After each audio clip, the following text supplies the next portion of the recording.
Salut, my name is Ben from filmabend.com. I'm a filmmaker mostly specialized in retro and vintage film production. And today I want to show you how you can create analog looking video with a digital camcorder for under $100.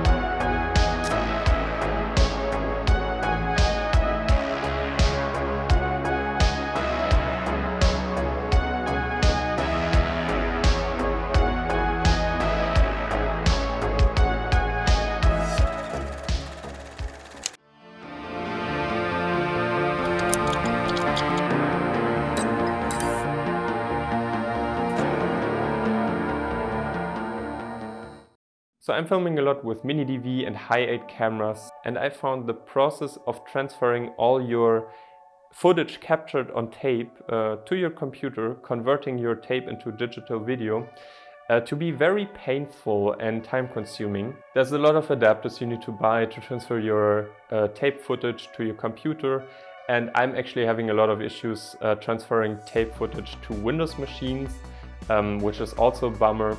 I have to use my MacBook Pro to transfer files, which is not a problem, but it's pretty inconvenient that you can't do it on any machine. The transferring process itself is also very time consuming, since your computer is basically re-recording all the footage that's been captured on the tape. So if you have a 90-minute tape, it will actually take 90 minutes to transfer your files onto your computer. So all in all, I would say that capturing footage onto tape and transferring it to digital video to then use it in your project is a very inconvenient process.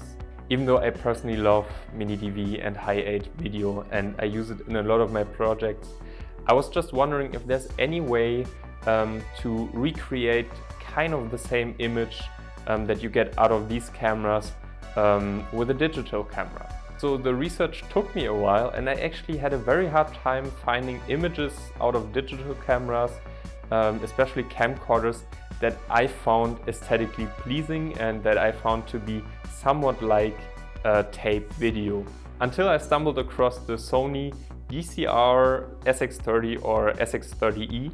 It is an old Sony HANDYCAM with a 60x optical zoom and 2000x digital zoom, and it can capture video up to 480p or even I think a little bit over 480p, which is definitely not a lot, don't get me wrong.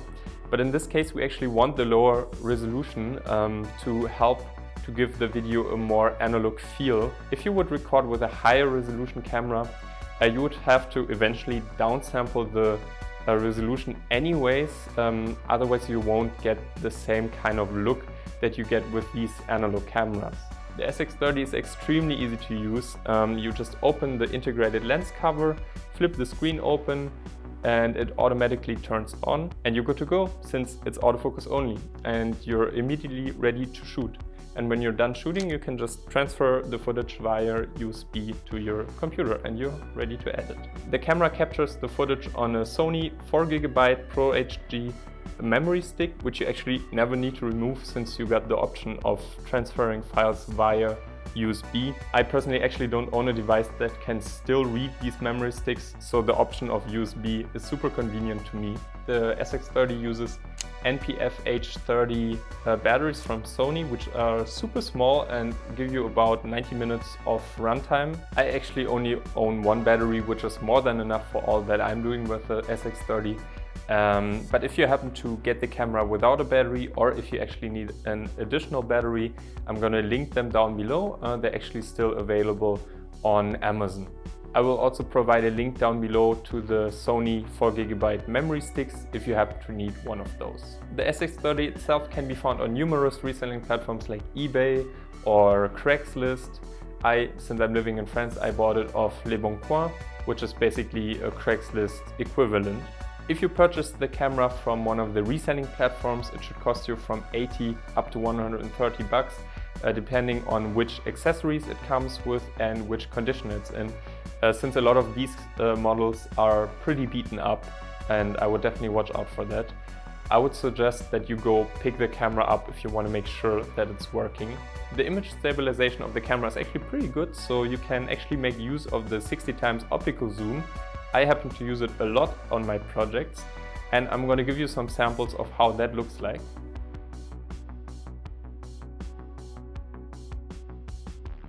So as you can see, it's not too shaky if you have a calm hand, and it's a cool feature, I think. What I really love about the SX30 is the small form factor. It's really 1/3 of the size of all my mini DV or high 8 cameras that I'm using. So I can just put it in a pocket and bring it everywhere. And this is just amazing. It's also extremely light and feels good in the hand. Under your thumb you find the record button, and with another finger you can zoom. So it's really extremely convenient to use. It's also extremely sturdy. I brought this everywhere and I dropped it a couple of times, even on concrete and metal, and it's still up and running, so it's actually pretty good build quality for an all-plastic build, I would say. So my personal opinion is that the image that the SX30 produces is absolutely beautiful and aesthetically pleasing, and I'm actually using it on a lot of different kind of projects. I'm creating Instagram reels with it. I'm using it on professional shoots if the client doesn't want to pay for video captured on tape, which does add additional cost to the budget of the project. So I think the camera is extremely versatile and especially a great option for people who don't want to go through all the struggle of capturing tape and transferring it to digital video, but still want to capture analog looking video for their projects. The only two things that I don't like about the camera are, first of all, that you can't charge it via USB. Even though it has a USB port, it's only for USB out and transferring files. You actually have to get a dedicated charger, which is pretty long and bulky, and I just don't like bringing it with me. You could actually also go for an NP-FH30 battery charger, but these things happen to be a bit more expensive and sometimes even bulkier. But if you're interested, I'm going to link some down below, as well as the bulky charger that I got. The second and last thing that I don't really like about the SX30 is that you have very little room to play with in terms of color grading in post, since the image that you're capturing with it is very low quality. But actually for me that's not that much of a problem, since the image that comes out of the camera like this is already very aesthetically pleasing in my opinion and doesn't need a lot of editing and grading. So big difference between the tape camcorders and the digital Sony SX30 are the tape artifacts that you sometimes get with the tape recordings. That some people find very desirable, me included, and you really can't reproduce these artifacts with a digital camera whatsoever. But for me that's actually not that big of a deal, since you can actually recreate some of these artifacts in post and make your digital video look even more like tape. If you're interested in recreating some of these artifacts in post, I made an effects pack for these artifacts that you can get on my website down below. Now I'm going to quickly run you through how to use the effects pack that I created. First of all, you're going to choose a timestamp on your timeline where you want to add the tape artifact. Create a screenshot from that specific moment and import it into your project. Then also import one of the 30 tape artifacts that I created. Add it to your timeline, open it up, and just replace the offline file with the screenshot you just took.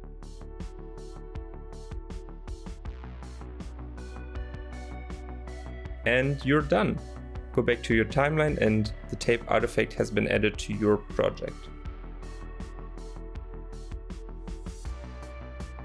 If there are any questions left on the Sony SX30, leave them down in the comments or DM me on Instagram, and I will try to answer them as good as I can. I hope this video helped you out with making a decision on how to create your analog looking videos. See you around next time.